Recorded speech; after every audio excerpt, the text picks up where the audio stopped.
Hey, and welcome back. Today we're heading back in for some more mythology with the X-Files episode Duane Barry, episode 5 of season 2. Premiering October 14th, 1994, Duane Barry follows Agent Mulder as he becomes a negotiator between hostages and their captor, a former FBI agent, Duane Barry, who believes he's been abducted by aliens. We're going back to 1985, and I'm thinking that may be the same dog from the episode Ice. He gets in bed with his owner, Duane Barry, to enjoy a little TV when the signal is cut.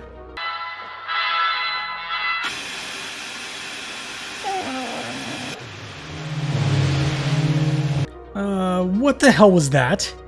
I'm starting to get flashbacks to the movie Signs. Well, Doggo here is smart and isn't about to stick around for what's about to happen. And this is where I shit myself. Seriously, this was a huge fear of mine as a kid. I always thought one day I would look out my window and there would just be this gray looking right back at me with those dark, soulless eyes. This doesn't appear to be the first time this has happened to poor Dwayne, but someone forgot to tell this alien not to tilt his head because we can see his normal skin tone and cutoff to his alien suit. Also, how does this not wake the entire neighborhood?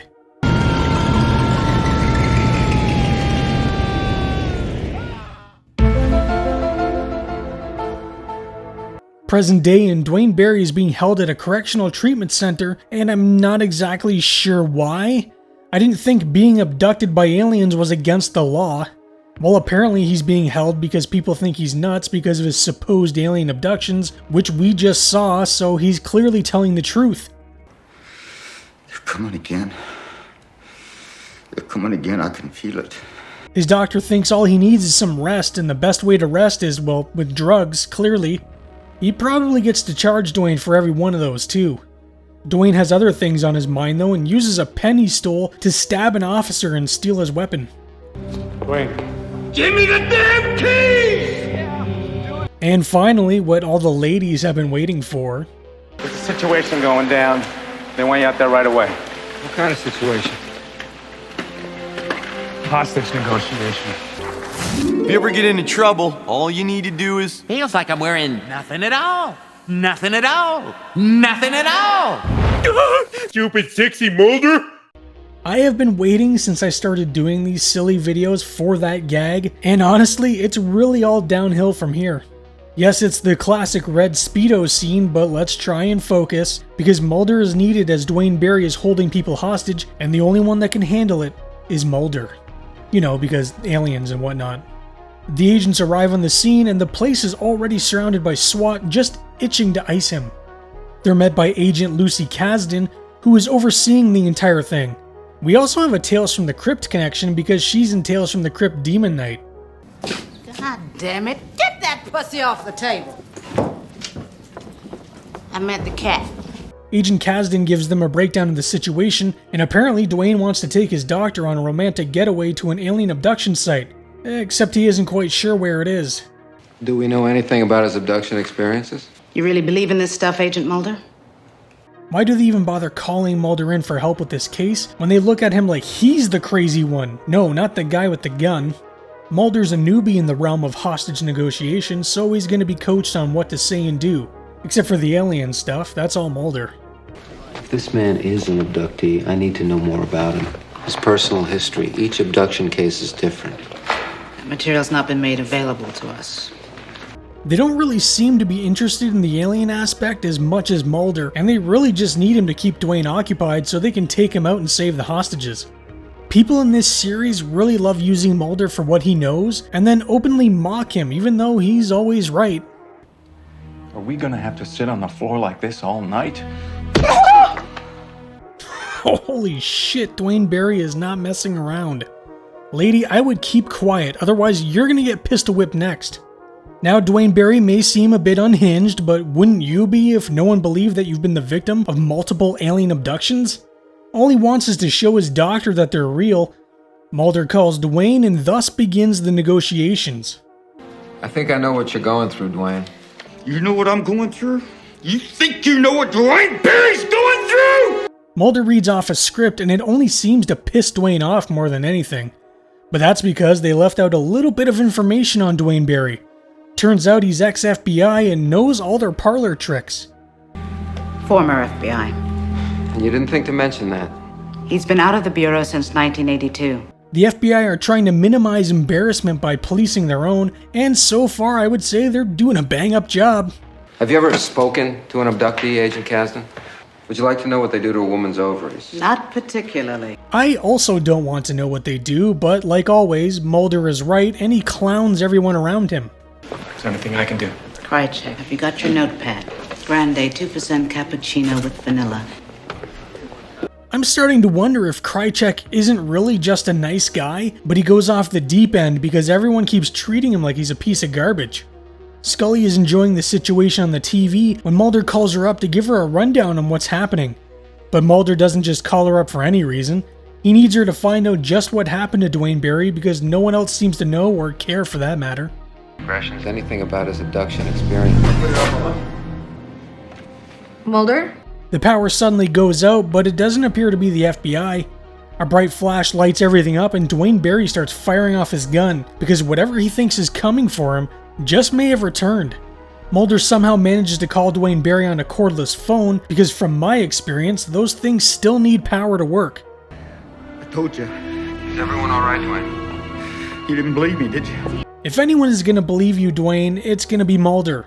Unfortunately for the bald guy though, he got shot in Dwayne's frenzy, but Dwayne does kinda seem remorseful for what he just did.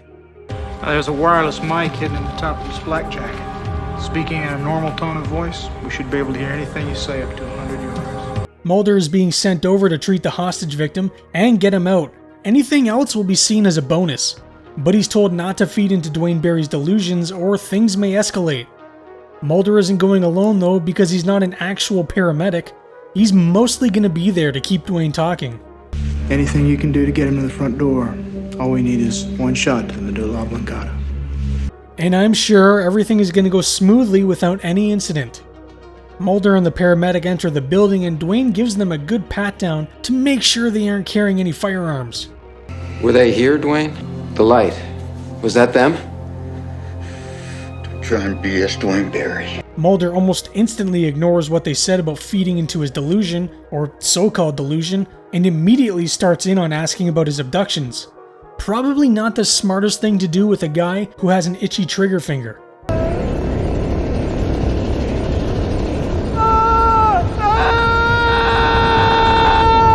If this is what I woke up to at night, I would be setting my place up Home Alone style for Grays. Agent Kasdan starts giving Mulder hell for feeding into Dwayne's paranoia, but good luck stopping him now. He just ignores her and continues on. Dwayne allows the injured man to leave with the paramedic, but he's now taken Mulder as a hostage in his place. How could you ever know what Duane Barry's been through? How could anyone know? It happened to my sister. You would think this revelation to Dwayne would help move things along, but he just thinks Mulder is full of it. Mulder even tries connecting with him through what other alien abductees have told him, but it only seems to make things worse. How do you get there? Are you conscious of being transported? It's okay, I didn't want to sleep tonight anyways. But it looks like Mulder actually may have broken through with Dwayne as he starts to open up a bit. Dwayne has Mulder explain to his doctor what happens to him on the ship, and all of this is just nightmare fuel.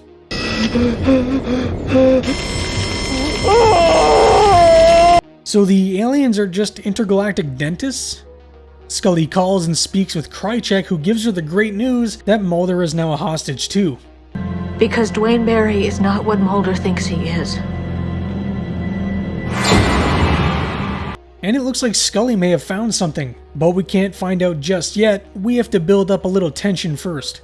Dwayne and Mulder talk of his past experiences, and he triggers Mulder a bit when he mentions that he sees children on the ships. They tell him not to cry.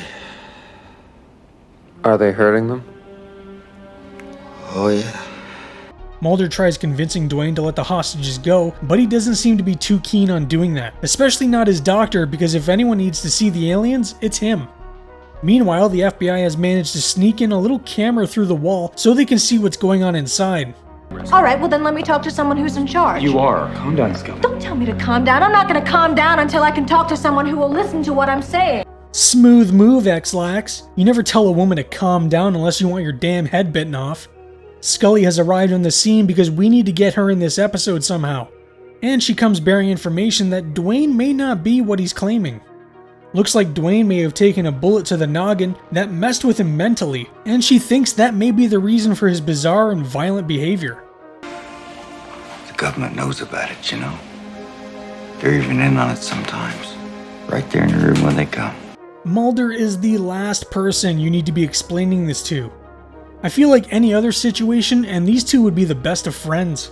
If you were a chick, who's the one guy you would sleep with? John Stamos. What? Did we just become best friends? Yup! All Dwayne wants is to go back to where he was first taken so he can prove that he isn't crazy. You cannot trust Duane Barry. He is a brain-damaged psychopath who took a bullet in the head. He is not what you think he is.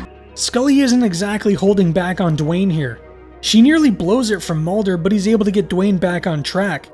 You know, Scully is a medical doctor, as we all know, and she's doing a better job of guiding Mulder through this situation than the people who do this as their everyday job. I just want to say that I believe you.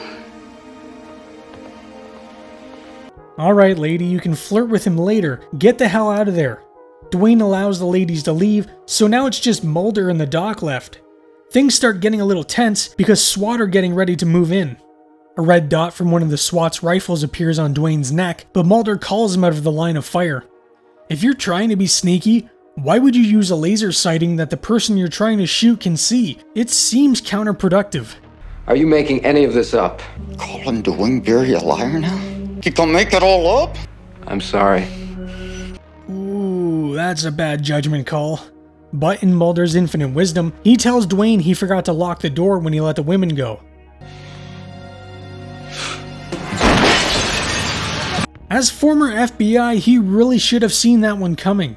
The following day at the hospital, Mulder meets with Agent Kasdan, who informs him Dwayne is stable, but they almost lost him. In the x-rays, the surgeon found several pieces of metal. In his gums, in his sinus cavity, and one in the abdomen. Oh, well, look at that. Maybe Dwayne was telling the truth all along. And Agent Kasdan, I guess, called Mulder down here just to trigger him? She could have just told him all this over the phone. It was right where he said it would be, Scully, along with the ones in his gums and his sinus. And you think that this was implanted? Mulder and Scully look over a supposed implant that was removed from Dwayne, and I don't know why Scully is so skeptical here. This isn't the first time they've come into contact with one of these. Regardless, she takes it down to ballistics to have it looked at. But what they find almost looks like a barcode. Anyway, Scully appears to have the munchies because she's at the grocery store picking up pickles and ice cream. Either that or she's pregnant.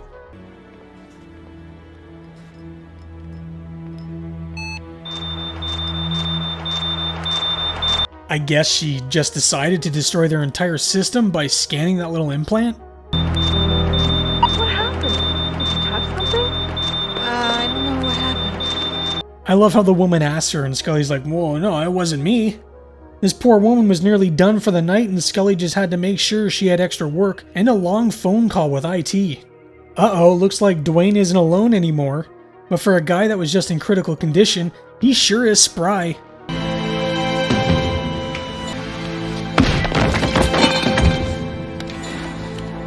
But I am just thankful that his gown has a back to it. Scully gets back home and for some reason doesn't turn on any lights. She does, however, call Mulder, only getting his answering machine. What the hell is this thing, Mulder? It's almost as if somebody was using it to catalog him. Even aliens need an inventory system, Scully. A strange bang at her windows gives her a little startle, but I'm sure it's not a crazed psycho trying to abduct her.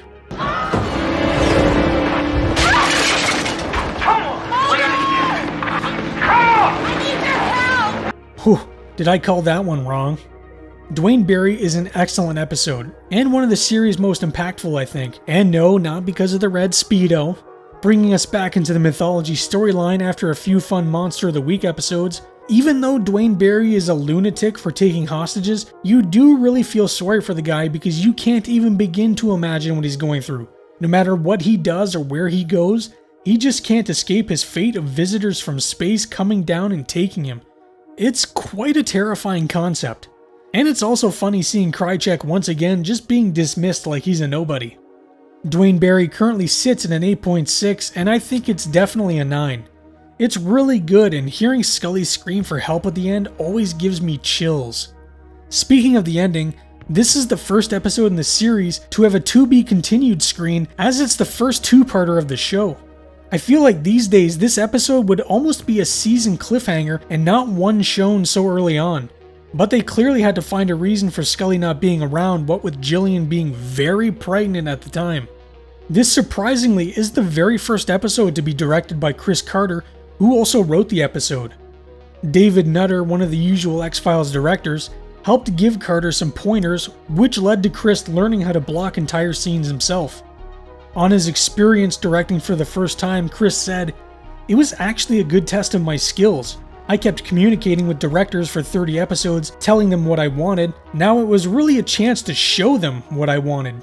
The supermarket scene where Scully buys pickles and ice cream was an in-joke because of all the weird cravings Jillian was having during her pregnancy. The barcode she scans while at the supermarket is said to be 10 microns across, while the red light scanners used have a wavelength of roughly 0.633 microns, so it is possible that the scanner could have read the piece of metal. However, I think it was still rude of Scully to ruin that woman's night just as she was about to get off work. The Speedo Mulder wears became very iconic with the series and David as a whole. Chris Carter wanted David to wear classic Californian beach shorts, but David said Mulder wouldn't be wearing something like that if he was swimming laps in the pool. They even brought the Speedo back in the season 10 miniseries episode, Mulder and Scully Meet the Weremonster. Steve Railsback plays the titular character Duane Barry and does a good job of bringing the paranoid but ultimately tragic character to life. Steve said on what he wanted to bring to the table as Dwayne, "Okay now, you may get different opinions from different people, but since I played Duane Barry, this is what I tried to show. I really feel that he had it up to here. Nobody believed him and he was telling the truth. He kind of went over the edge because he didn't know what else to do. He's a very honest man, I think, and whatever happened to him, happened to him. He's not a psycho in that sense, he's just somebody who can't take it anymore." He got his start in the 1972 film The Visitors, and has had a fairly long career, with one of his most notable roles being that of Charles Manson in the 1976 miniseries Helter Skelter. You can also find him in some low-budget B-movies like Deadly Games, Life Force, and Nuki.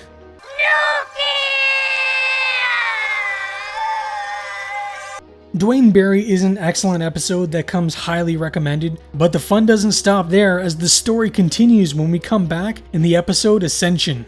Well, I hope you enjoyed today's video. Please subscribe if you'd like more, and please like the video. It really helps the channel. Also, let me know down in the comments what you think of Duane Barry. Thank you for watching and stay spooky.